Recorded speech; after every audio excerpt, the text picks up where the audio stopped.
தடை மிகுதியாலோ இல்லை, அன்பரின் கதறல் கேட்டிடுதே.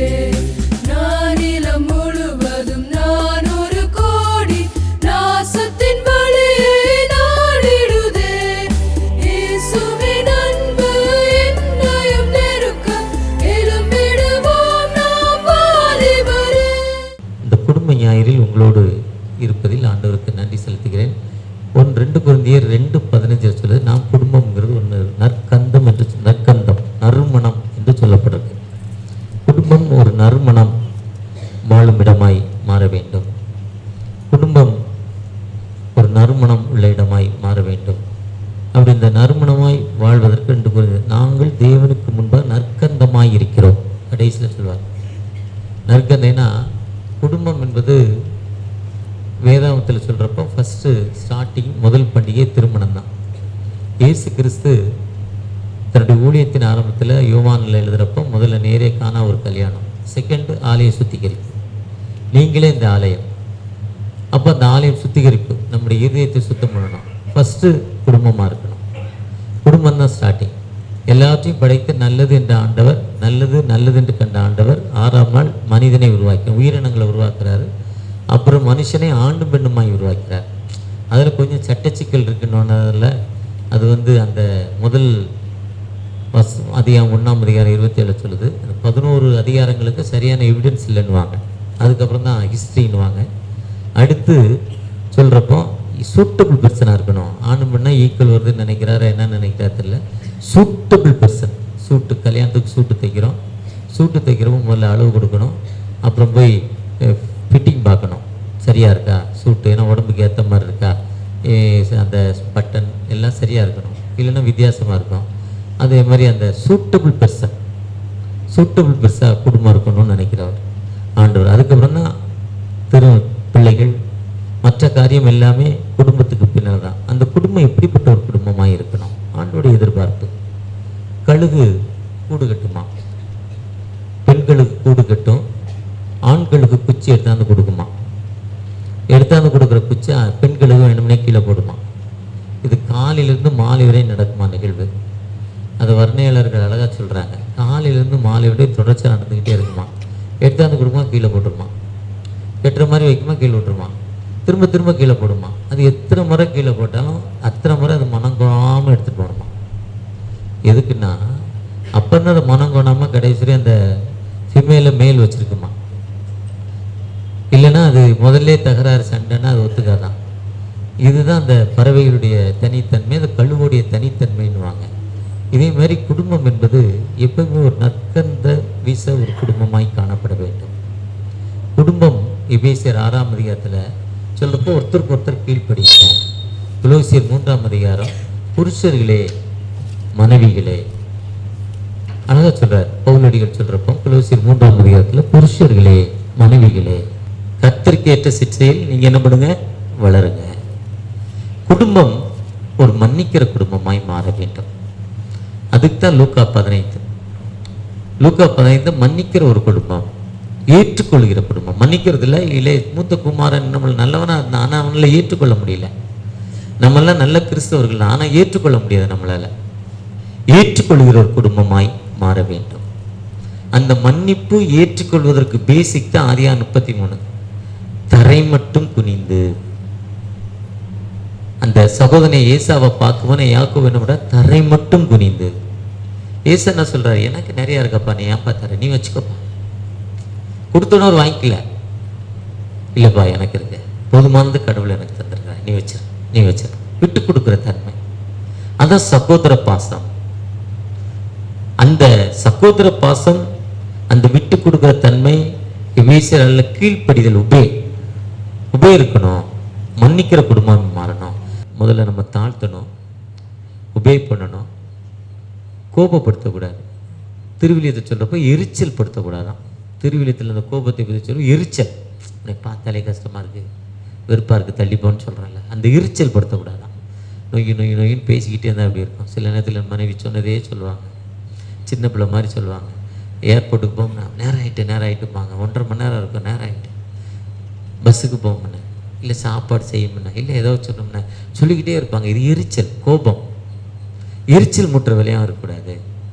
அப்படிலாம் இல்லாமல் இருந்து ஒரு மன்னித்து ஏற்றுக்கொள்கிற ஒரு குடும்பம். லூக்கா 15 மன்னித்து ஏற்றுக்கொள்கிறார். அவருக்கு ஏற்றுக்கொள்கிற தன்மை இல்லை. அப்பா மன்னிக்கிறாரு, அண்ணன் ஏற்றுக்கொள்ளலை. அது குடும்பம் இல்லை. அப்போ குடும்பம் என்பது நம்ம எப்படி இருக்கணும்? ஒருவேளை இன்னைக்கு நமக்கு 5 வாரங்கள் இந்த பண்டிகை காலங்கள், இந்த 5 வாரங்களும், இந்த கிறிஸ்மஸ் காலங்கள் 5 வாரங்களும் நமக்கு ஒரு விசேஷித்த தலைப்பில் இந்த 5 வாரமும் நமக்கு கொடுத்துருக்குறாங்க. நற்செய்தியை அறிவித்தல், நற்செய்தியை கொண்டாடுதல். நாம் நற்செய்தியை கொண்டாடுகிற மக்களாய் காணப்படுகிறோமா? நமக்கு கிறிஸ்து பிறப்பு என்பது ஒரு நற்செய்தி. அந்த நற்செய்தியை நாம் கொண்டாடுகிறோமா? ஒருவேளை ஆண்டவர் நம்ம கொடுத்த இந்த வாழ்வில், ஆண்டவர் நம்ம காஸ்பல், ஆண்டவரே ஒரு காஸ்பல், அந்த காஸ்பலில் நம்ம நற்செய்தியை கொண்டாடுகிற மக்களாய் காணப்படுகிறோமா? நான் நற்செய்தி என்பது ஒரு நல்ல செய்தி, நமக்கு கிடைக்கிற ஒரு நல்ல செய்தி. அந்த செய்தியில், அந்த நற்செய்தியை நான் உண்மையாக கொண்டாடுறோமா? அடுத்து இறை வார்த்தை, ஊக்கப்படுத்தும் வார்த்தை. நற்செய்தி எப்படி நமக்கு, காஸ்பல் எப்படி எல்லா மக்களுக்கும் மிகுந்த சந்தோஷத்தை உண்டாக்கும் நற்செய்தி. ஒரு கூட்ட மக்களுக்கு இல்லை. லூக்கா 2ஆம் அதிகாரத்தில் சொல்கிறப்ப எல்லா கிரேட் ஜாய் டு த நேசன். இருளில் வாழும் ஜனங்கள் பெரிய வெளிச்சம். இருள் என்பது வியாதி, கடன் பிரச்சனை, மன அமைதியின்மை, ஏதோ ஒரு பிரச்சனை, அதுதான் இருள். அந்த இருளான வாழ்வுக்கு தான் நற்செய்தி. அடுத்த வார்த்தை தான் இறை வார்த்தை. சங்கீதம் 107, 19, 20. ஆபத்தில் அவர்களை நோக்கி கூப்பிட்டார்கள், அவர்களுக்கு மறு உத்தரவு கொடுக்குறேன், வார்த்தையை அனுப்பி குணமாக்கி. அந்த வேர்டு சாதாரண வார்த்தை இல்லைன்னா, வானம் பூமி ஒளிந்திவோம், என்னுடைய வார்த்தைகளோ ஒரு காலம் ஒழியாது. அது ஜீவனுள்ள வார்த்தை, இருபுறம் கருக்குள்ள வார்த்தை. அந்த வார்த்தை தான் பாவத்தின் கட்டுக்களிலிருந்து விடுது. மனம் திரும்பு, அப்பொழுது பிழைப்பீர்கள். மனம் திரும்புகள், துர்க்கடத்தை விட்டு திரும்பு. அதுதான் அந்த பாவத்தின் கட்டுக்கள். அந்த இறைவார்த்தை என்ன சொல்றா? மனம் திரும்பு, அப்பொழுது பிழைப்பீர்கள். இட்டன் டு மீ, என்னிடத்தில் திரும்புங்கள், கத்திடத்தில் திரும்புங்கள். கில்கால் போக வேண்டாம், பெத்தேல் போக வேண்டாம், என்னிடத்தில் திரும்புங்கள். இப்போ நிறைய பேர் எங்கே போவாங்க? 4 மாடிக்கு போவாங்க, வியாபாரிகள் கூடுகைக்கு போவாங்க. அங்கே போனால் தான் பீஸ். கடையை திறக்காமல் எப்படி போனால் நடக்கும்? கடையை திறக்காமல் அங்கே போனால் எப்படி வியாபாரம் நடக்கும்? அவருக்கு விரோதமானவர் இல்லை. இருக்கிற இடத்துல எங்க நின்று ஜெபம் பண்ணாலும் கடவுள் கொடுப்பார். எருசலேமுக்கு வா, பெத்தேலுக்கு வா. கிறிஸ்மஸ் பண்டிகையை பெத்தேலில் கொண்டாட எவ்வளோன்னா $225,000 எவ்வளோ ஒரு ஆளுக்கு ஃபீஸு. 3000 பேர் சர்ச்சுக்குள்ளே இருக்கலாமா? நான் பார்த்தேன். சர்ச்சோட வாசல் சின்னது. நான் எனக்கு 5 அடி உயரம், நான் 3 அடி ஆக்குனா தான் உள்ளே போக முடியும். இப்போ 6 அடி உயரம் உள்ளவங்க எப்படி போகணும்? அது சின்ன வாசல். கொஞ்சம் இப்போ என்னுடைய இடம் 56 கிலோ, 120 கிலோ இடம் இருக்கிற என்ன பண்ணணும்? இப்படி ஒரு மாதிரி சாச்சி இடித்து தள்ளித்தான் விடணும் இல்லை. எதுக்குன்னா அங்கே ஆண்டவர் பிறந்தார், அதனால் குனிஞ்சி பணிந்து போடணும். அதனால் அந்த வாசல் அப்படி வச்சுருக்காங்க. ஒன்று. செகண்டரி, 1200 எல்லா சர்ச்சும் அங்கே இடிக்கப்பட்டது. இந்த சர்ச்சை இடிச்சிடக்கூடாதுங்கிறதுக்காக அங்கே அந்த காலத்தில் ஜேசிபி இல்லை, குதிரையை வச்சு தான் இடிப்பாங்க. குதிரை தன் காலை கொண்டு இடித்து தான் சோத்தை இடித்து தள்ளுமா. அப்படி குதிரை உள்ளே போகக்கூடாதுன்னு சின்ன வாசலை வச்சாங்க. 2 கருத்து சொல்கிறாங்க இருக்க கைடு. ஆனால் அந்த வார்த்தையை நம்பி நம்ம எப்போ மனம் திரும்பினமோ திரும்பின இடத்துல விடுதலை கொடுக்க மாட்டோம். 4வது என்ன சொல்ல? மாறனாதா. அதாவது ஃபஸ்ட்டு வார்த்தை, அந்த வார்த்தை காஸ்பல் ரிசீவ் பண்ணுறோம், வார்த்தையை ரிசீவ் பண்ணுறோம், பாவத்திலேருந்து விடுதலை படுறோம். விடுதலை அடைஞ்ச உடனே கலாத்தியர் 5:19 மாம்சத்தின் இச்சைகள் விட்டுட்டோம். இப்போ ஆவின் கனி அன்பு, சந்தோஷம், சமாதானம், சாந்தம், இச்சையடக்கம், பொறுமை, நீடிய பொறுமை, நற்குணம், தயவு. 9 காரியம் ஆவின் கனி வந்துருச்சு. இப்போ ஆண்டவர் உள்ள வந்துட்டார். மாறனாதா 22ஆம் தேதி கொண்டாடணும். மாறனாதா இதை கொண்டாடனே கிறிஸ்து பிறந்துட்டாராம் 25ஆம் தேதி. ரொம்ப சூப்பராக தலைப்பு எழுதியிருக்காங்க நம்ம புத்தகத்தில். தலைப்பு ரொம்ப சூப்பராக எழுதியிருக்காங்க. நம்ம செனாலில் எழுதியிருக்காங்க. இந்த வாரத்தில் இதெல்லாம் இருக்குன்னா உன் குடும்பம் வீட்டில் பொண்டாட்டியும் புருஷனும் அண்ணன் தம்பியும் சண்டை போட்டுட்டு ஹவுஸ் ஓனருக்கு வாடகை கொடுக்காம வாங்கின கடனை கொடுக்காம இங்கே வந்தால் இங்கே என்ன இருக்க மாட்டார்? குடும்பம் அமைதியாக இருக்கு. குடும்பம் அமைதியாக இருக்கணும்னா அந்த 4 கான்ஸ்பலை சேர்த்தா தான் குடும்பம். குடும்பம் என்பது ஒரு பல்கலைக்கழகம். அப்பா, அம்மா, மாமா, மாமியார், அண்ணன், தம்பி, மனைவி, பிள்ளைகள், பேரன், பேத்தி எல்லாம் சேர்ந்தாதான் குடும்பம். இதில் கைவிரல் 5ம் ஒரே மாதிரி இல்லை. ஒவ்வொருத்தரும் ஒரு டென்ஷன், ஒவ்வொருத்தரும் ஒரு பாணி, ஒவ்வொருத்தரும் ஒரு டென்ஷனில் இருப்பாங்க, ஒரு மாடலில் இருப்பாங்க. நீங்களே பல ஐயரை பார்த்துருப்பீங்க. ஜேக்கப்சனுடைய மாடல் ஒரு மாதிரி இருக்கும், இன்னொரு ஐயருடைய ஒரு மாடல் ஒரு மாதிரி இருக்கும். போன வாரம் நான் என்னுடைய என்எம்எஸ்டைய ப்ரோக்ராமுக்காக ஒரு சர்ச்சுக்குள்ளே போயிருந்தேன். அந்த ஐயர் பலக போர்டாக இருந்துச்சு.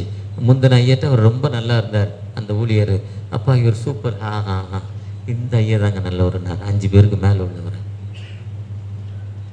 அவங்க முன்னால் நல்லவங்களாம் நடிப்பாங்க.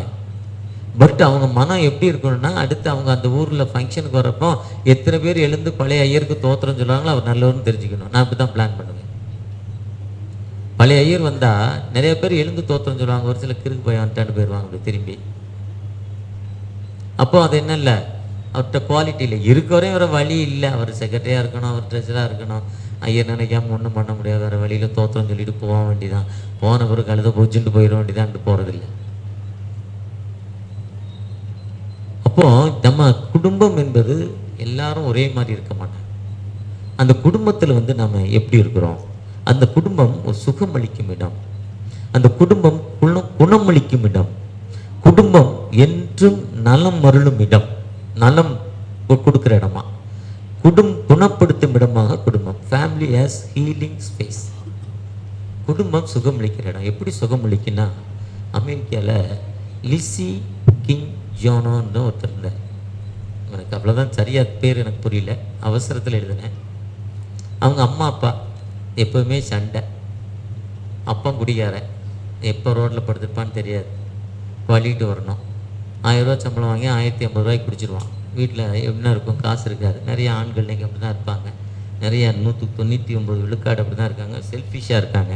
நமக்கு வீட்டில் மனைவி இருக்காங்க, பிள்ளைகள் இருக்காங்க, நம்ம அம்மா அப்பா இருக்காங்க, நம்முடைய தேவைகள் இருக்குது, நம்ம வச்சு இத்தனை பேர் இருக்காங்க, நம்ம இதை செய்யணும்னு நினைக்கிறதில்ல. அவனுக்கு அந்த சுகம், அந்த குடித்து ஒரு 2-3 மணி நேரத்தில் யூரின் போனால் முடிஞ்சு போச்சு. இல்லை கஞ்சா அடித்தா உலகத்தையே மறந்துடுறான். கஞ்சா அடித்தா அப்படி பறந்துக்கிட்டே இருக்கான். என்ன செய்யறன்னு அவனுக்கே தெரியல.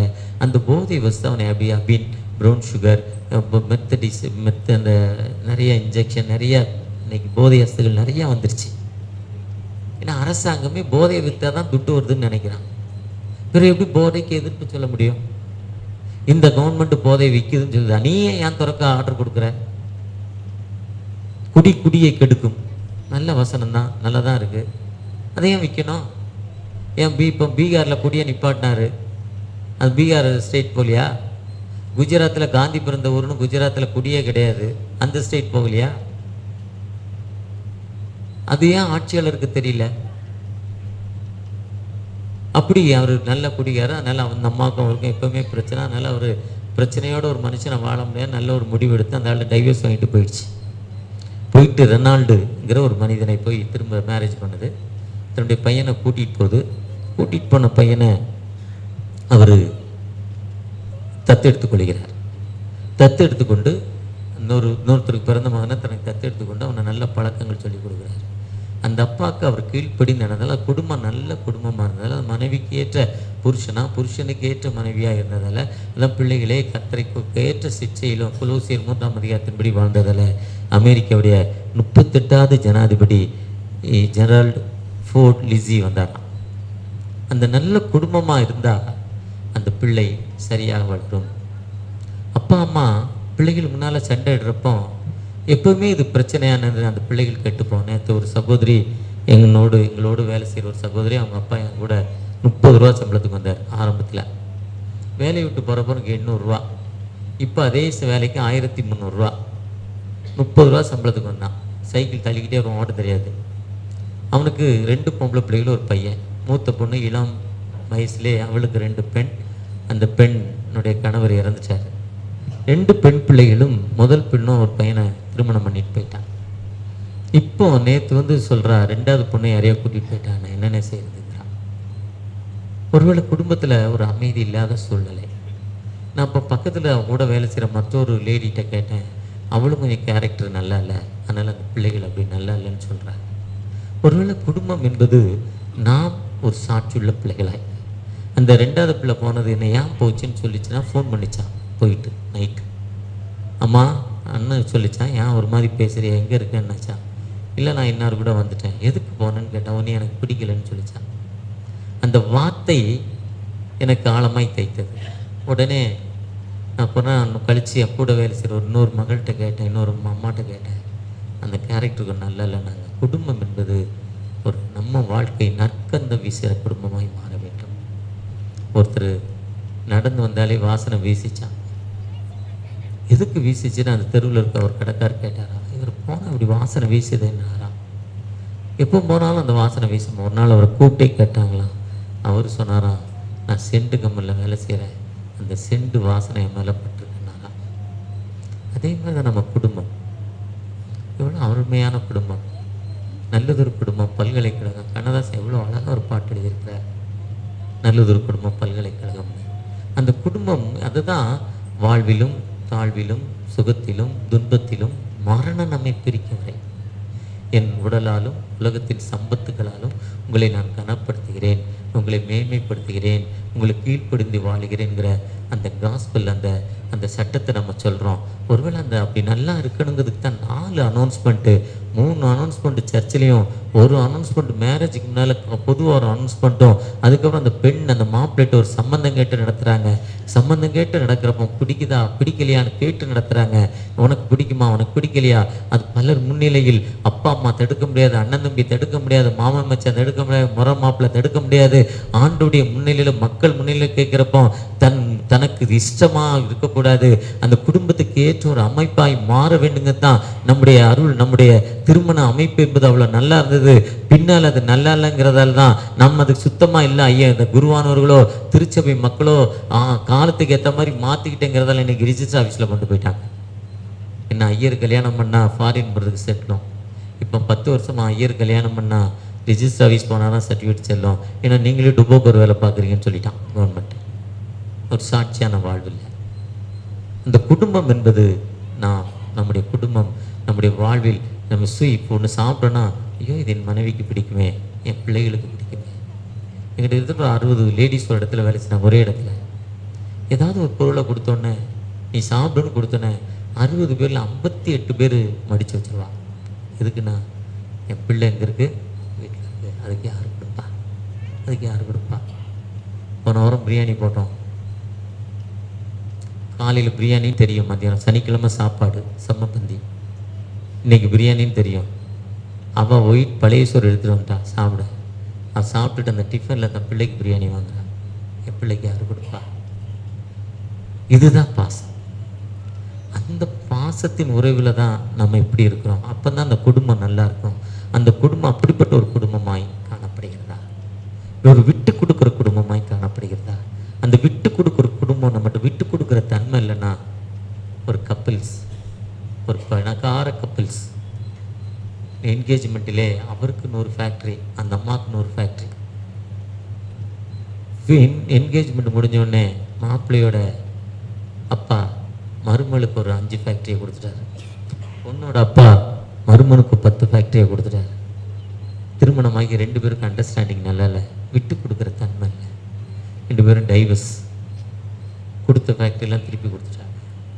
ஆனால் டைவர்ஸ் ஆன பிறகு அவங்களுடைய வேதம் என்ன சொல்லுதுன்னா, நீ அன்புக்கு ஒரு விட்டு கொடு. நீ 1 மைல் தூரம் ஒருத்தன் பலவந்தம் பண்ணா 2 மைல் அவன் கூட போ. உன் கண்ணில் இருக்க உதிரத்தை பாரு. மத்திய 5ஆம் அதிகாரம் எவ்வளோ ஒரு சிறப்பான ஒரு பகுதி.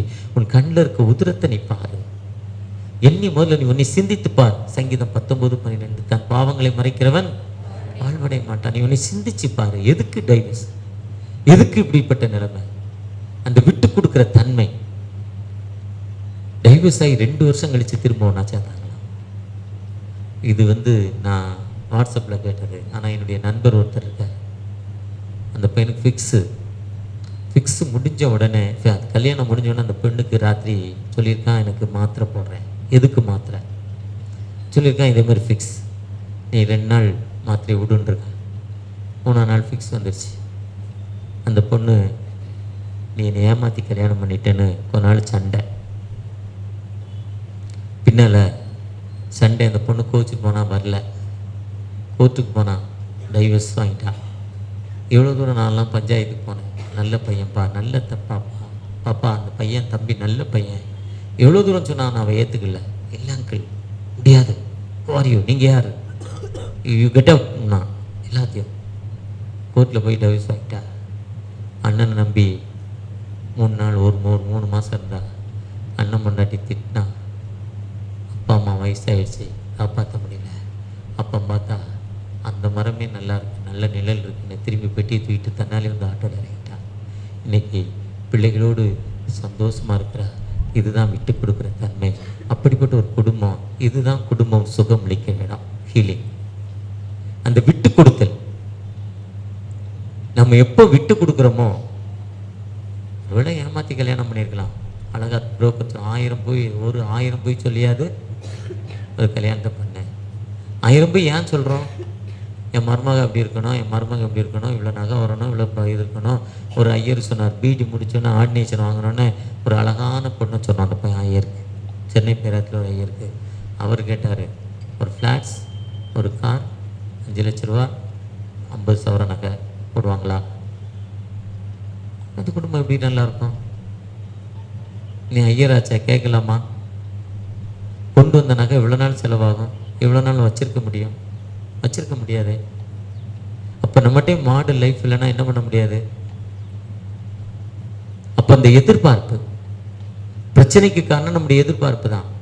இந்த காரியம் கத்தரலையும் வந்துச்சு, 100 சவரம் 100 சவரம் கத்தரலாங்க வந்தது. வசனத்தை மட்டும் தெளிவாக போட்டுக்கிறோம். இதான் மருமகனையும் மதிக்கிறது இல்லை. அகப்பத்தானே நீ கட்டின கேட்குற. அவ என்ன சொன்னாலும் அவ பிள்ளை கொண்டாளைக்கு அவளுக்கு சொல்ல போகுது. அதுதான் வேதனை. நம்ம என்ன சொல்றோமோ அதுதான். ஃபேமிலி என்பது ஆண்டுடைய சித்தத்துக்கு ஒப்பு கொடுக்குது. அது நலந்தரம் குடும்பமாய் மாறணும்னா, எனக்கு கடந்த நாட்களில் கிட்னி கெட்டு போச்சு. எனக்கு 35 வருஷம் சுகர் பேஷண்ட்டு. ஒரு 25 வருஷத்துக்கு முன்னாடி எனக்கு கிட்னி 2 அவுட். டாக்டர் சொன்னார், 6 மாதத்துலேருந்து 1 வருஷம் நம்ம லைஃப்னார். 3 பிள்ளைகள், சின்ன சின்ன பிள்ளைகள், ரொம்ப சின்ன பிள்ளைகள், ரொம்ப சின்ன பிள்ளைகள். டாக்டர் பெரிய டாக்டர், தூத்துக்குடிக்காரர், ஸ்டான்லியில் ஹெச்ஓடியாக இருந்து ரிட்டையர்ட் ஆனவர். ரொம்ப தர்ம சிந்தனை உள்ளவர். கிறிஸ்தவர் அல்ல, ஒரு இந்து மதத்தை சேர்ந்தவர். தர்ம சிந்தனை. லேட்டாக வந்தார்னா பேஷண்ட்டுக்கு பஸ்ஸுக்கு டிக்கெட் கொடுத்து அனுப்புவார். அந்த பூந்தமல்லியில் உள்ள அந்த சங்கீதா தேட்டர் பக்கத்தில் ஒரு ஹாஸ்பிட்டல், வேறு வரல, அவரே டிக்கெட் கொடுப்பார், ஆட்டோ காசு கொடுப்பார். அவர் சொல்கிறாரு, உங்கள் கிட்னி அவுட்டுங்கிறார். ஒரு டாக்டர் அவர் அப்புறம் டாக்டர் ஜெயக்குமார், இன்னைக்கு ராமச்சந்திராவில் இருக்கார், தேராயா காலேஜ், தியாகராயாவுடைய கொள்ளு பேரன் ஜெயக்குமார். அவர் கிட்னி ரிப்பேர் பண்ணுறவர், இவர் வெட்டி எடுக்கிறவர். அவர்கிட்ட அனுப்புனார் ரிப்பேர் பண்ணுறதுக்கு. அவர் என்னை பார்த்துட்டு ஒரு ஐடியா கொடுத்தார். 3 வைட்டமின் டேப்லெட், மெகா3, பீப்ளெக்ஸ் 4, நீரோபியா. நீங்கள் 1 மணி நேரம் நடக்கிறீங்க, 4 கிலோமீட்டர் நடக்கிறீங்க, அது அரை மணி நேரத்தில் நடங்க, ஒரு ஐடியா, அவ்வளோதான், போங்க.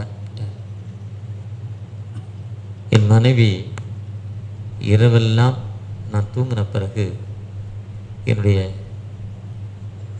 படுத்திருக்க கட்டில் பக்கத்தில் முழங்கால் நின்று, நேர் முழங்கால் நின்று, என் உடம்புல என் மேலே கரம் படாமல் சிலுவையின் அடையாளம் போட்டு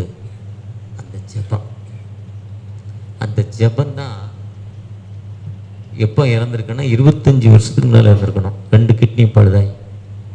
ஆனால் இன்னைக்கு நான் சராசரி ஒரு மனிதன் கிட்னியை போல என் கிட்னி இருக்கு. 35 ஆண்டுகள் சுகராகி. காரணம் அந்த மனைவியோட ஜெபந்தான். எனக்காய் ஜீவன் விட்டவரே, என்னோடு இருக்க எழுந்தவரே, இயேசு போதுமே. சங்கீதம் 133 சொல்லுது, சகோதரர் ஒருமித்து வாசம் என்பது எவ்வளவு நன்மையும் எவ்வளவு இன்பமானது. அது ஆரோன் சிரசில் ஊற்றப்பட்டு அங்கில் இறங்கின எர்மோன் தைலத்துக்கும் சீயோன் பர்வதத்துக்கு ஒப்பாயிருக்கிறதுன்னு சொல்றார். மத்தேயு 5:22 சொல்றாரு, காணிக்கை பலிபீடத்தில் வைத்துட்டு நீ போய் திரும்பி பாரு. நீ ஆசீர்வாத தட்டையெல்லாம் எடுக்கலாம், இல்லை திருச்சபைக்கு நிறைய காரியம் கொடுக்கலாம். இருந்தாலும் காணிக்கை வச்சுட்டு, காணிக்கை வேண்டான்னு சொல்லலை, வச்சுட்டு இங்கே வச்சுட்டு திருப்பி காணிக்கை கொண்டு போகணும்னு சொல்லவே இல்லை. திருப்பி யாராவது கொண்டு போயிடாதீங்க, இங்கே வச்சுட்டு திரும்பி பாருங்க. சொந்த சகோதரனை பெருமை பாராட்டாதவன் காணாத தேவனிடத்தில் எப்படி பெருமை? 1 யோவான் 4ஆம் அதிகாரத்தில் சொல்றார், சகோதரத்தை நீ பெருமை பாராட்டலையே, காணாத தேவனிடத்தை எப்படி பாராட்ட முடியும்? அதான் யோவான் 13ஆம் அதிகாரத்தில் கால்களை கழுவு. அந்த மத்தேயில சொல்றப்போ யோவான் சனகன் வார்களை அழிப்பதுக்கு பாத்திரம் இல்லைங்கிறார். செருப்பை கூட நான் வைக்க முடியாதுங்கிறான். அன்றைக்கி நிறைய ஓனருக்கு செருப்பாவுக்கு ஆள் இருக்கு. சில நேரத்தில் எனக்கு கூட செருப்பாவுக்கு ஆள் வந்துடும், எனக்கு முடியாத நிலைமை. ஆனால் அது கூட இல்லை, காலை கழுவிட்டார். டக்குன்னு துணியை கட்டி காலை கழுவிட்டார். இதுதான் சகோதர, இன்னைக்கு சகோதர சிநேகிதம் எப்படி இருக்கு? திருச்சபை என்பது ஒரு குடும்பம். Bishop, council, local pastor, catechist, secretary, treasurer, DC member, committee member, பெண்கள் ஐக்கியம், ஆண்கள் ஐக்கியம், யூத் ஃபெல்லோஷிப், சில்ட்ரன்ஸு, கொயர். அப்புறம் என்னென்ன கிறிஸ்மஸ் சண்டே வருது, இதெல்லாம் கிறிஸ்மஸ் சண்டே எதுக்கு? கிஃப்ட்டுக்கு. ஆனால் ஐக்கியம், உண்மையான ஒரு யூனிட்டி வேணும். இருக்கா அந்த யூனிட்டி? இன்னைக்கு திருச்சபையில் இருக்கா? நம்மகிட்ட இருக்கா? நம்ம குடும்பத்தில் இருக்கா? நேற்று நடந்த ஒரு சம்பவம், ஒரு டைசிஸ்க்கு ஒரு பிஷப்பை போட்டிருக்காங்க. அவர் போகிறார், கோர்ட்டு சொல்லியிருக்கு 4ஆம் தேதிக்கு போகிறார், 12ஆம் தேதிக்கு அப்புறம் பாரு. அவர் மீறி போகிறார். ஒரு கூட்டம் உள்ளே வராதுன்னு தடை பண்ணுது, மறியல் பண்ணுது. அந்த பிஷப்புக்கு அது குணம் வேணும், வேணாண்டா இங்கே இருந்துட்டு போவான்னு. இல்லை, அவனாவது வந்துட்டு போகிறான்னு நினைக்கணும். 2 பேரும் சண்டை போட்டு ஃபுல் பீட்டில் ஏறி வேற பிரசங்கம் வேற பண்ணிக்கிறோம். கன்ஃபர்மேஷன் அவனை திருநிலைப்படுத்துறது தான். எப்படி படுத்த முடியும்? இன்னைக்கு திருச்சபையிலேருந்து யூனிட்டி. அன்னைக்கு எலெக்ஷன் எது கொண்டு வந்தான்? எல்லாரும் செக்ரட்டரி ஆகணும், எல்லாரும் ட்ரெஷர் ஆகணும், எல்லாரும் ஆட்சி பண்ணுறதுக்கு வரணும், எல்லாரும் வரணும். ஒரு கூட்டம் மட்டும் இருக்கக்கூடாது, ஒருத்தர் மட்டும் இருக்கக்கூடாதுன்னு தான் அன்னைக்கு எலெக்ஷன் கொண்டு வந்தாங்க.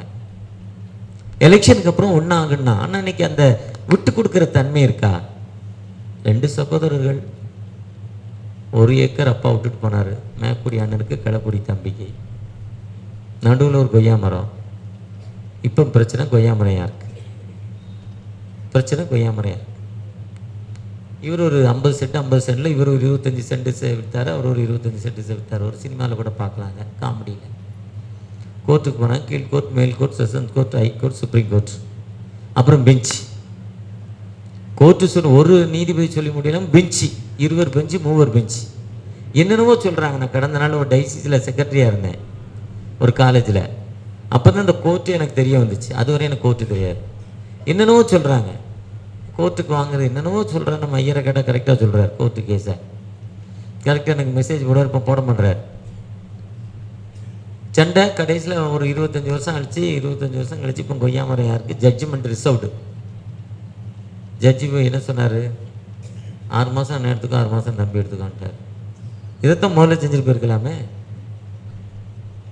இதைத்தான் முதல்ல செஞ்சுட்டு போயிருக்கலாமாங்க. விட்டு கொடுக்குற தன்மை இல்லை, கீழ்ப்படிதல் இல்லை, தாழ்மை இல்லை. அதுதான் என்ன சொல்கிறேன்னா, ஏமாத்திரம் தாங்க, பித்தம் தாங்க. அம்மாவை ஏற்றுறான், அம்மாவை ஏமாத்துறான், அப்பாவை ஏமாத்துறான், அண்ணனை ஏமாத்துறான், சமூகத்தை ஏமாத்துறான், கடவுளை ஏமாத்துறான், மாமனை ஏமாத்துறான், ஒய்ஃபை ஏமாத்திட்டான். இல்லை பார்த்தீங்கன்னா லேயால் தனியாக போய் பார்க்குறா. 2வது மனைவியோட இவர் போகிறாரு. அது என்ன வேற்றுமை? அது எத்தனை பேர் புரிஞ்சுக்கிட்டீங்களோ தெரியல. தப்பு இல்லை அது, அந்த அளவுக்கு ஒரு ஃப்ராட் அது. அதுக்கு தான் சொல்கிறாரு, நீ என்னை ஆசீர்வதிக்காமல் நான் இந்த இடத்த விட்டு என்ன போக மாட்டேன். அப்போ தான் நான் பேர் யாக்கோபு, நான் ஃப்ராட் பையில தொடுறதில்ல. இருந்தாலும் விடாப்பிடியாக பிடிச்சிட்டு இருக்க, அதனால நீ உன்னை நான் தொடுறேன், பேரை யாக்கோபை இஸ்ரவேல்னு மாற்றி ஆசீர்வதிக்கணும்னா அது பெனியல் என்று சொல்கிறார். வேற வழியே இல்லை, நீ பிளஸ் பண்ணித்தான் அவனப்பா, நீ தான் விட மாட்டேங்க, அதனால அந்த பேரை நான் தொட முடியாது. அதுக்கு தான் உனக்கு ஒரு ஞானஸ்தானத்தை கொடுக்குறாரு. அவனுக்கு ஞானஸ்தானத்தான பேர் மாத்திரம் ஞானஸ்தானத்தில் கொடுக்குறாரு. கொடுத்த பிறகும் அவருக்கு பெஸ்ட் குவாலிட்டி பார்த்தீங்கன்னா, அந்த எனக்கு 33 ரொம்ப பெஸ்ட் குவாலிட்டி. அண்ணனை பார்க்க போகிறாரு, தரை மட்டும் குடிக்கிறார். யாத்ரா 34ஆம் அதிகாரத்தில் கர்த்தர் மன உருக்கமும் இரக்கமும் நீடிய சாந்தம் உள்ளவருங்கிறார். மோசே ஐயாட்ட கடந்து போகிறார். 1000 தலைமுறைக்கு இரக்கம் காட்டுகிறவங்கிறார். உடனே மோசே தரை மட்டும் குனிந்து ஆண்டவரை வணங்கி கொண்டார். எப்போ ஆண்டவர் கிரேசஸ்ல, மெர்சிஃபுல்லா, பீஸ்ஃபுல்லா, அந்த ஆண்டவரை நோக்கி பாரு. அந்த ஆண்டவர் அந்த கிரேஸ், மன உருக்கம், இரக்கம் 1000 தலைமுறைக்கு நான் இறக்கம் செய்வேங்கிறார். அந்த யாத்திரா 34 தரை மட்டும் குனிந்து ஆண்டவரை வணங்கினார். ஏசா தரை மட்டும் குனிந்து ஆண்டவரை வணங்குறேன். நார்த் இந்தியாவுக்கு போனீங்கன்னா யார் வீட்டுக்கு போனாலும் பெரியவங்க போனாலும் எவ்வளோ பெரிய ஆளும் காலை தொட்டு கும்பிட்றாங்க. நம்மகிட்ட அந்த சமுதாயம் இருந்தது. இன்னைக்கு என் அப்பா அம்மா காலிலே பிள்ளைய விட மாட்டேங்க. திங்க் பண்ணு, பேண்ட்டு டைட்டாக போட்டுருக்கு, கிழிஞ்சிருந்தது. விட்டு கொடுக்குற மனம் இல்லை. கும்பகோணம் பகுதிக்கு போனீங்கன்னா அப்பா முன்னால் இன்னைக்கு பிள்ளைகள் உட்காரலை. தீவிரமான ஹிந்து பக்தி வைராக்கியம். நான் எத்தனையோ குடும்பம் கும்பகோணம், என்னுடைய பிஸ்னஸ் மேட்டராக நிறைய கும்பகோணம் பகுதி இருக்கு. அப்பா முன்னால் உட்கார மாட்டேங்கான். இவன் ஐஏஎஸ்ஸாக இருக்கான், PA2 கலெக்டராக இருக்கான். அப்பா சாதாரண கிளர்க்கு இல்லை விவசாயி, ஆனால் அவர் முன்னால் உட்கார மாட்டேங்கான். அப்பாங்கிற பயம் இருக்கு, தாழ்மை இருக்கு. நம்மகிட்ட அந்த தாழ்மை. லூக்கா 14:11 தன்னைத்தான் தாழ்த்துகிறவன் பெருமை உள்ளூர் ஆண்டவர். யாக்கோபு 4:6, மத்தேயு 23 பாஸ்டர்ஸ் மீட்டிங்கில் சொல்கிறார். இயேசு கிறிஸ்து அவருடைய சீசர்களை வச்சு ஒரு மீட்டிங் நடத்துகிறார். மத்தேயு 23 சாட்டை எடியது பரிசேயரே சதிசேயர்ன்னு சொல்லிட்டு 23 தன்னைத்தான் தாழ்த்தணும். யாரு தாழ்த்துறா? நம்ம CSI TLCA எபிசோடன் தாழ்மை கிடையாது. ஃபுல் பவர் பிஷப்னு நினைக்கிறோம். ஆனால் சட்டங்கள் அப்படி இல்லை. பிஷப்புக்கு ஃபுல் பவரே கிடையாது. அதுக்கு தான் ட்ரெஸரர், செக்ரட்டரி, பீப்புள்ஸ் ஒரு கூட்டமாக தான் நீங்கள் முடிவெடுக்கணும். தனி மனிதனுடைய முடிவில் கோர்ட்டு எத்தனையோ முறை சொல்லுது. ஆனால் நிறைய எந்த பிஷப்பும் கேட்கறதில்ல. அதை நான் அதான் இன்னைக்கு கிறிஸ்தவ மாறல. நமக்கு அப்புறம் 1500 ஆண்டுகள் கழித்து பண்ண ஜெர்மன் தேசம் 100% கிறிஸ்டின். நமக்கு அப்புறம் 1000 ஆண்டுகள் கழித்து பண்ண ஆப்பிரிக்கா கண்டத்துல உகாண்டையில 99 விழுக்காடு கிறிஸ்டின். இயேசு கிறிஸ்து காலத்துல கிறிஸ்தவம் நமக்கு வந்துட்டு அந்த காலத்துல இருந்து இன்று வரை நமக்கு கிறிஸ்தவம் 4%, 2%. நான் இந்தியால அநேக பகுதியில் கிறிஸ்தவர்கள் இல்லாத பகுதி காணப்படுகிறது. அதுக்கு காரணம் என்ன? நம்ம விட்டு கொடுக்கிற தன்மையில. எப்ப நம்ம விட்டு கொடுத்து உபயோக பண்ணி கீழ்ப்பிடிந்து போறோமோ, குடும்பம் என்பது ஒரு கதம்பம். எப்படி அந்த கதம்பம் வாசனையா இருக்கும், அதே மாதிரி குடும்பம் ஒன்னா இருந்தா நல்லா இருக்கும். ஒன்னா இருப்பதற்கு ரொம்ப கஷ்டம். தனியாக வாழ்வது ஈஸி. நானே ராஜா நானே மந்திரி, எடுத்தோம் கவுத்தோம், இருள செத்துப்போ, ஏதாவது ஒரு முடிவு. ஆனால் குடும்பம் அப்படி இல்லை. நான் எங்களுடைய குடும்பம் ஒரு ஜாயிண்ட் ஃபேமிலி, கூட்டு குடும்பம். நாங்கள் எங்கள் வீட்டில் பொம்பளை பிள்ளைங்க இல்லை, 4 ஆம்பளை பிள்ளைங்க. அது ஒரு ப்ளஸ் பாயிண்ட். அம்மா 4 மருமங்களையும் மகளாக நினைப்பாங்க. மூத்த அண்ணி 4 சேரீ வரும், கிஃப்ட் வந்தால் 4 சேரீ வரும். 4 பேருக்கு அவங்க கட்டிலுக்கு தான் வரும். ஆனால் கடைசியாக தான் எடுப்பாங்க. யார் 3 பேரும் எடுத்துட்டு வேண்டாங்கிறதான் எடுப்பாங்க. இதுதான் விட்டு கொடுக்குற தன்மை. ஒன்றா வாழ்வது ரொம்ப கஷ்டம். அது விட்டு கொடுக்கணும். முதல்ல அதான் சொன்னேன், விட்டு கொடுக்குற தன்மை இல்லாமல் ஒபே பண்ணுற கீழ்ப்பிடிதல். 1 மைல் போனால் அதான் ஜீசஸுடைய மெசேஜே அதுதான். முதல்ல விட்டு கொடு.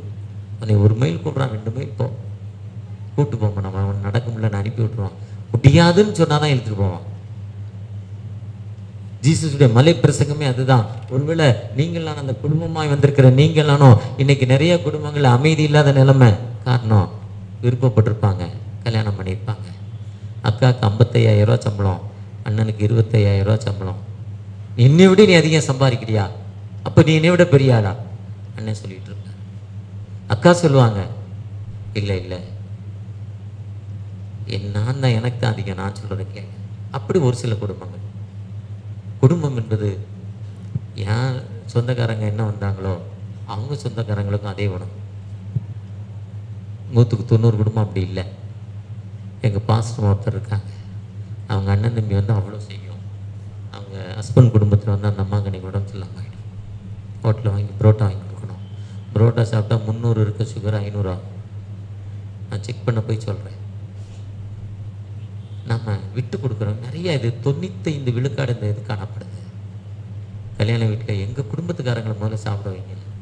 அன்னைக்கு ஆரம்பிக்கிற பிரச்சனை விட்டு கொடுக்குற தன்மை இல்லை.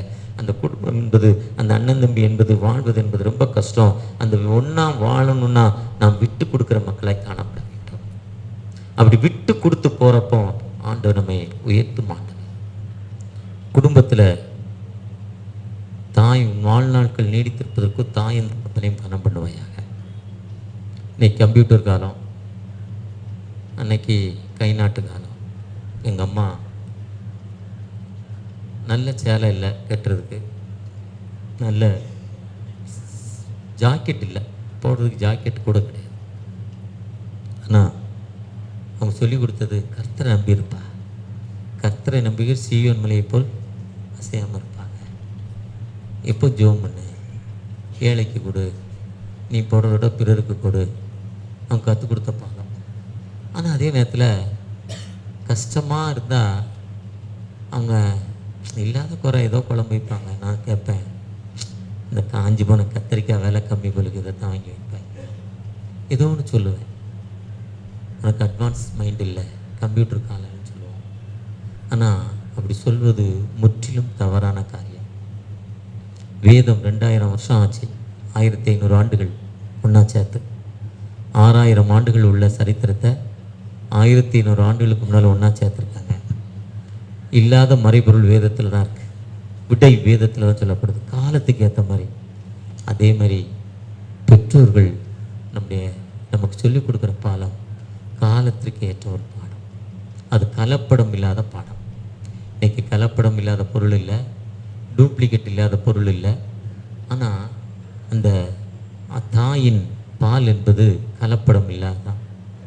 தாயின் பால் குடிக்கும் பிள்ளைகளுக்கு தண்ணி தாக்கம் வராதான், தண்ணி குடிக்க வேண்டிய அவசியம் இல்லையா, நோய் எதிர்ப்பு சக்தி இருக்குமா, வயிறு கெட்டு போகாதான்.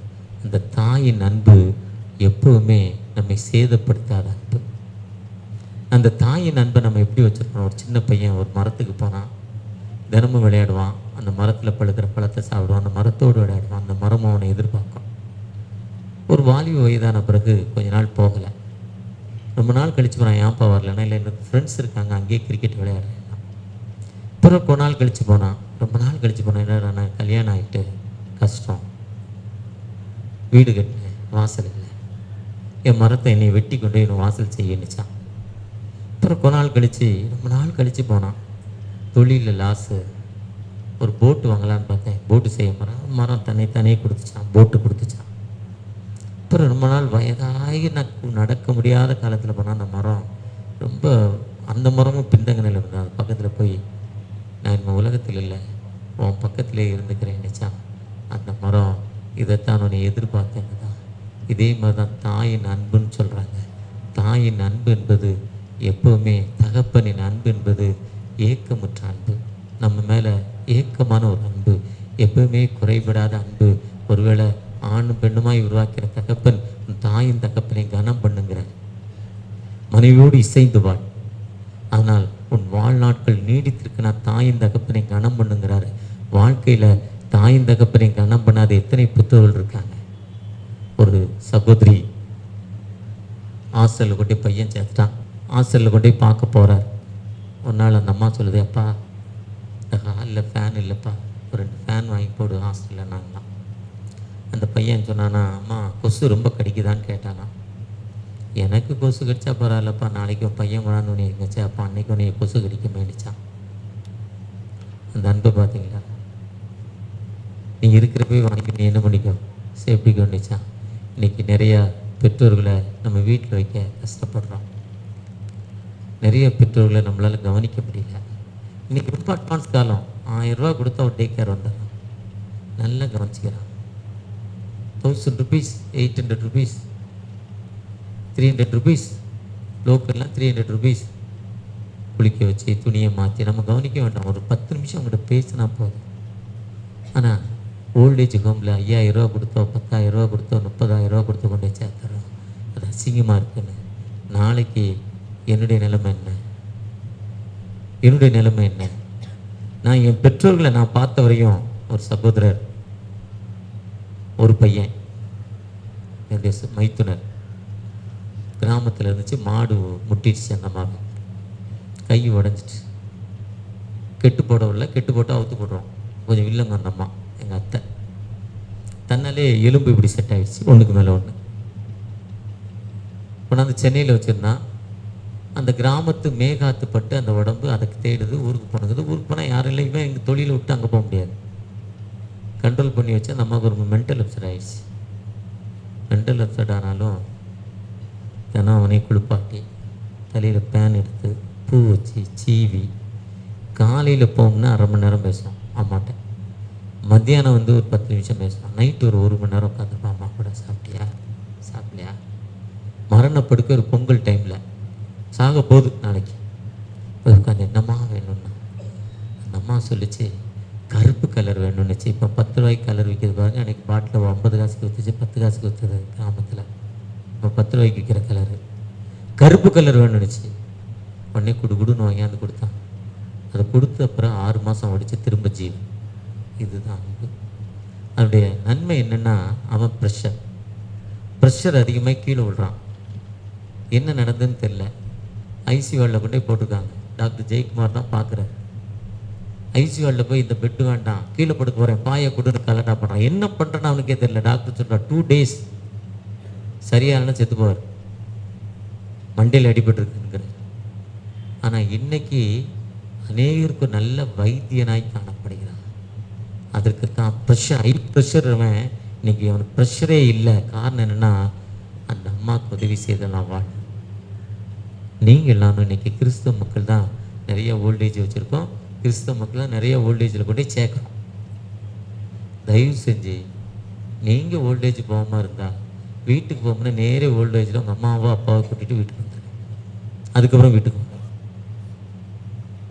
இதுதான் நல்ல குடும்பம், குணப்படுத்தும் குடும்பம், குணப்படுத்தும் குடும்பம். அந்த குடும்பம் நாம் எப்படிப்பட்ட மக்களை காணப்படுகிறோம், அந்த அப்படிப்பட்ட அர்ப்பணிப்போடு கடந்து செல்வோம். நிச்சயமாக ஆண்டவர் நம்மை உயர்த்தும் ஆண்டவர். ஒரு விசை கூட கண்களை மூடி ஆண்டவர் நோக்கி பார்க்கலாம். இன்பம் சுரந்திடும் திருமொழி கேட்டேன், இன்னல்கள் மறந்திடுவேன். இன்பம் சுரந்திடும் திருமொழி கேட்டேன், இன்னல்கள் மறந்திடுவேன். சிலுவை நிழலில் அனுதினம் அடியா சாய்ந்திழை பாரிடுவேன். சிலுவை நிழலில் அனுதினம் அடியா சாய்ந்திழை பாரிடுவேன். ஆம் தகப்பனே, உம்மை நோக்கி பார்க்கிறோம். குடும்பம் ஒரு சுகமளிக்கிற இடம்னு சொன்னீங்கப்பா. குடும்பம் குணப்படுத்தும் இடம். குடும்பம் ஃபேமிலி அஸ் ஹீலிங் ஸ்பேஸ்ன்னு சொன்னீங்க தகப்பனே. குடும்பம் ஒரு குணமளிக்கும் இடம் என்று சொன்னீங்க. குடும்பம் என்றும் நலமருளும் இடம் என்று சொன்னீங்கப்பா. ஆண்டு பெண்ணுமாய் உருவாக்கிற தகப்பன் விட்டு கொடுக்கிற வாழ்வை கணவன் மனைவி வாழ்க்கையில் வேணாம். சகோதரர் ஒருவரை மன்னித்து ஏற்றுக்கொள்கிற தன்மை வேணும்னு சொன்னீங்கப்பா. தாயின் தகப்பனை நேசிக்கணும்னு எங்களோடு பேசியிருக்கீங்க. ஒரு விசை கூட மனமறங்கப்பா. எங்களோடு நீங்கள் பேசுகிறீங்க. தன்னைத்தான் சோதித்தறிந்துன்னு சொன்னீங்க. முதல்ல நீ சிந்தித்து பாருன்னீங்க. நீ உன்னை யார் என்று பாருன்னீங்க. மத்தேயு 5 உன் கண்கள் இருக்க உதிரத்தை நீ நோக்கி பாருன்னு சொன்னீங்கப்பா. எங்களோடு பேசியிருக்கீங்க. என்னிடத்தில் உள்ள குறைகளை நான் சரி பண்ண எங்களுக்கு கிருபை செய்யுங்கப்பா. ஒருவேளை இன்னைக்கு எனக்கு எங்கள் அப்பாவுக்கு இருந்த அதே பிரச்சனை எனக்கு இருக்குது. என் மகன் நீ ஹாஸ்டலில் விட்டுருவானோங்கிற எனக்கு பயம் இருக்குது, தனிமை இருக்குது. அந்த ஹாஸ்டலில் கொசுக்கடி இருக்குப்பா, அந்த ஹாஸ்டலில் மூட்டை பூச்சி இருக்குது, அந்த ஹாஸ்டலில் ஒரு சுகாதாரம் இல்லாமல் இருக்குப்பா. நான் அப்படி போயிடுவோங்கிற ஒரு பச்சை எனக்குள்ளே இருக்குது தகப்பனை. ஒரு விசை கூட என் தவறுகளை மன்னிங்கப்பா. நீ மன்னிக்கிறதுக்கு தயவுள்ள உள்ளவன். என் மருமகளுடைய கண்களில், மகனுடைய கண்களில், மகளுடைய கண்களில், மருமகளுடைய கண்களில் எனக்கு கிருபை கிடைக்கப்பா. எனக்கு இந்த உலகத்தில் ஒன்றுமே இல்லைப்பா, ஒன்றுமே சேர்த்து வைக்கலை. மகளுடைய திருமணத்திற்கு எல்லாத்தையும் விற்று திருமணம் பண்ணிட்டேன். இப்போ மகளை நம்பி இருக்கிற நிலைமை. ஆனால் மருமகனை ஏற்றுக்கொள்ளலையே. என் மகள் வாழ்க்கை பேருமோ ஏக்கத்தோடு ஒரு சகோதரன் ஜெபித்து கொண்டிருக்காங்கப்பா. அப்படி இந்த ஜெபத்தை கேட்டு ஒரு விடுதலை கொடுக்க வானத்தை பூமியும் படைத்த தகப்பன் அல்லவா. நீங்க சொன்னீங்க make the earth and heaven, நீங்க தான் உருவாக்குனீன்னு சொன்னீங்கல்ல. ஒரு விசை கூட மனம் இறங்கி எனக்கு சீயோனிலிருந்து கர்த்தரை ஆசீர்வதிப்பீங்க சொன்னீங்க. எனக்கு அப்படிப்பட்ட ஒரு கஷ்டத்தின் மத்தியில, வேதனையின் மத்தியில, துன்பத்தின் மத்தியில இருக்கிறேன். எனக்கு ஒரு விடுதலை கொடுங்கப்பா, எனக்கு ஒரு விடுதலை கொடுங்க. எனக்கு மாமியாரை கொண்டு போய் நான் ஹாஸ்டல்ல சேர்த்துட்டேன். இன்னைக்கு இந்த பிரசங்கியாரு உனக்கு அந்த நிலைமைன்னு சொல்றாரு. அது எப்படி எனக்கு அந்த நிலைமை ஆகும் நினைக்கிறேன். ஒரு சகோதரி ஜெபித்து கொண்டிருக்காங்க. நிச்சயமாகவே அதே நிலைமை தான். அதுல இருந்து விடுதலே இல்லை. மனம் திரும்பு இல்லைன்னா அப்படியே நீங்கள் கெட்டு போவீர்கள் சொல்லிருக்கீங்க. ஒரு விசை கூட மனம் திரும்புற ஒரு பக்குவத்தை எங்களுக்கு கொடுங்க தகப்பனே. குடும்பம் ஒரு குணமளிக்கிற இடமாய் மாற்றி என்னுடைய தாயின் தகப்பனை மாமியாரோடு நாங்க வாழணும். அப்படிப்பட்ட ஒரு தன்மை எங்களுக்கு தாங்க என்று ஜெபிக்கிற அந்த பிள்ளைகளுக்கு மத்தியில தகப்பனே, இந்த சகோதரர் மத்தியில் எங்களுக்கு உறவில்லை. கோர்ட்டு கேஸ் அலைந்து கொண்டிருக்கோம். இன்னைக்கு என் சகோதரோடு ஒப்புரவாக போறேன். என்று ஜெபிக்கிற அந்த அன்பு சகோதரனுடைய ப்ரெஷர் சரியாக போகுதுப்பா, தைராய்டு பிரச்சனை சரியாக போகுதுப்பா, அந்த ஜெபித்து மன்னிப்பு கேட்டாருப்பா, அந்த இடுப்பு தேய்மானம் சரியாக போது தகப்பனே, முட்டு வலி சரியாக போது தகப்பனே, எப்போ ஒப்பு கொடுத்துடுமோ அது ஒரு ஹீலிங், அது ஒரு ஹீலிங் தகப்பனே. என் சகோதரனுக்கு விரோதமா நான் போயிட்டேன், ஆனா இப்படி போக மாட்டேன். எங்க அப்பா இருக்கிறப்ப எங்க அப்பா என்கிட்ட இருந்தாங்க, நான் கவனிச்சேன், எங்க அண்ணன் கவனிக்கல, எங்க அப்பாட்ட கையெழுத்து வாங்கி சொத்துக்களை நான் அபகரிச்சிட்டேன், அது எனக்கு நல்லதா இல்லை என்று ஒரு சகோதரன் மனம் திரும்பி ஜெபித்து கொண்டிருக்காங்கப்பா. ஒரு விஷயம் கூட அந்த மனம் திரும்புதலப்பா, மனம் திரும்புங்கள் அப்பொழுது பிழைப்பீர்கள் சொன்னீங்க. மனம் மாறுங்கள், மனம் திரும்புங்க, பரலோகராஜ்யம் சமீபமாய் இருக்கேன்னு சொன்னீங்க. near to the heaven, near to the kingdom சொன்னீங்க தகப்பனே. அந்த மனம் திரும்பின அந்த அன்பு சகோதரனுக்காக ஜெபிக்கிறப்பா. எனக்கு விட்டு கொடுக்கவே முடியல, இவ்வளவு சொத்துக்கள், அதை எப்படி கொடுக்க முடியும், அதை எப்படி கொடுக்க முடியும்னு ஒரு சகோதரனை ஜெபிக்கிறாங்க. இறந்த பிறகு 3 காரு, இன்னைக்கு 3 காரு இல்லை, நம்ம உயரத்தையும் நீளத்தையும் அளந்து அதுக்கு தகுந்த மாதிரி தான் வெட்டுறாங்க. அந்த அளவுக்கு கல்ற தோட்டம் ஷார்ட் ஆயிடுச்சு, குறைஞ்சிச்சு. விட்டு கொடுக்குறப்ப நிச்சயமா நீங்க ஆசீர்வதிக்கப்படுவீங்க. எத்தனையோ வேதனை, மன உளைச்சல் இருக்கிற அந்த ஒரு அன்பு சகோதரன், மன அமைதி இல்லை, கணவருக்கு மனைவிக்கு மன அமைதி இல்லாத நிலைமை. ஒன்னதான் சர்ச்சுக்கு வரோம், ஒன்னதான் இருக்கோம், ஆனா எங்களுக்கு வெவ்வேறு பெட்டு, வீட்டில் வெவ்வேறு ஒலை.